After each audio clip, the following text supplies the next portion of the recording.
Welcome back to We're Talking Money. I'm Dustin, wealth advisor here at OmniStar Financial Group. And today we have a short take for you on inheritance planning, the 5 mistakes that we see people make. And this is a topic that's going to become more and more common over the next couple of years as we have baby boomers aging and as wealth transfer starts to go from one generation to another. Now, inheritance will always be life-changing, regardless of the amount. It's up to you making the right decision, whether it's going to change your life forever or if it'll just change your life for a finite amount of time, perhaps just a few years.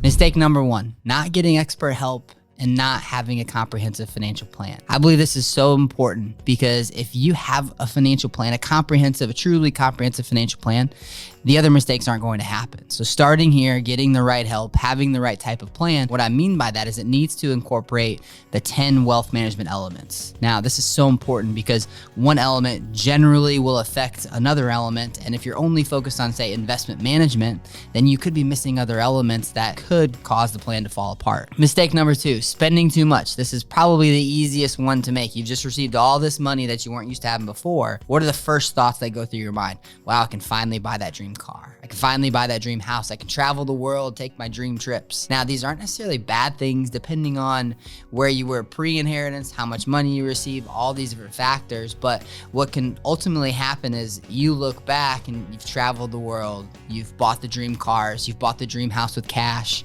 and now all of a sudden the inheritance is down to very minimal. What people don't understand is now you have these houses, now you have these cars. Well, you have to pay insurance and taxes on those houses and cars even after you've already paid cash on them. So now your cash flow is actually in a worse spot than it was pre-inheritance. So be careful not to spend too much, make wise decisions, and don't just blow it all, but it's very easy to do. One of the common mistakes that we see. Mistake number 3, making decisions too quick. Now, this is one where when someone comes to us, we give them the advice, take your time, think about what you're doing, because sometimes the first thought that comes to mind probably isn't going to be the right one. For example, one thing we hear a lot is, I want to pay off my mortgage. And that sounds great. That seems like it could be a really, really wise decision. So why don't we just crunch the numbers and just look at it? So let's assume you have a current mortgage of $500,000. You're going to be at a 5% interest rate for 30 years. Your monthly payment's going to be $2,710 a month.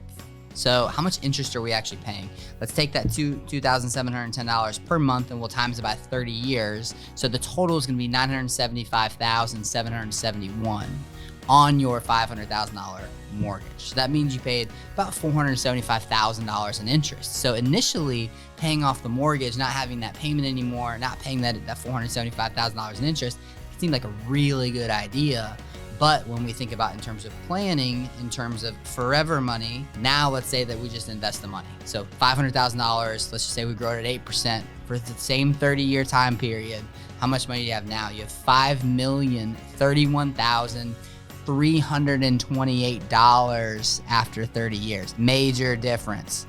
Another major difference is what it looks like long-term in terms of paying off debt versus having an asset that will be there and continue to grow. A mortgage is on your balance sheet for a finite amount of time, where when we save money, that's going to be forever. So 30 years we have this balance and we're going to be paying some interest. Yes, it's painful, but after 30 years, it's gone. Versus if we save that money, now all of a sudden we have $5 million. But imagine what $5 million will do for you when it's continued to grow and grow and grow and grow. And if you don't spend through it, it's going to go to your next generation. They don't spend through it, it's going to go to the next generation. This is forever money. Mistake number 4, keeping too much of the money in cash. When you receive money from someone that you love, an inheritance, well, the last thing that you want to do is make a bad decision. So sometimes what we see is that people will say, you know what, I'm not going to invest the money. The stock market is just too risky. And let me tell you something, whenever you try to time the stock market, you're probably going to lose. You may get lucky once or twice, may work out, but it's very difficult to do consistently over a long period of time. Now, emotions are so key when we talk about financial planning. This is why we need to refer to step number 1, having a plan and consulting an expert and having someone help you. You don't want to make a bad decision, and it could be paralysis by analysis because there are a lot of options and a lot of places where you can put the money. If you have a professional help you, they don't have any emotion tied to the money. You're going to be able to see very clearly, okay, this is the right avenue to take.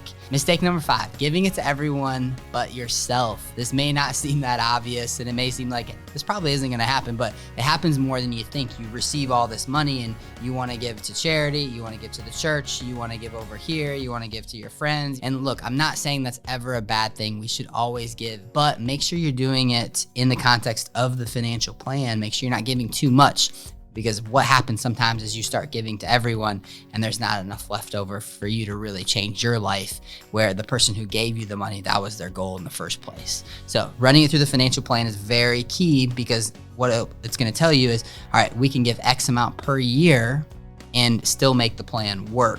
So then we know the dollar amount. Now we can say, okay, where do we want to put it? You really want to dig deep on charities. You want to find out, okay, where's the money going? How much are the executives getting paid? Who are the executives? What is the mission? Where is everything really happening within the organization? Because you want to make sure that if you're giving your inheritance to a charity, to any cause, that the money's actually going there.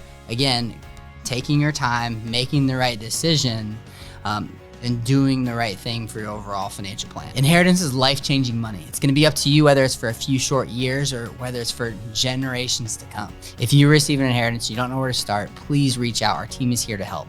The last place that you wanna be is looking back years from now and saying, gosh, I really wish I would have done that different. Be sure to like, share, comment, and subscribe, all those great things. We certainly appreciate all your support. Hope this is helpful. Talk to you soon.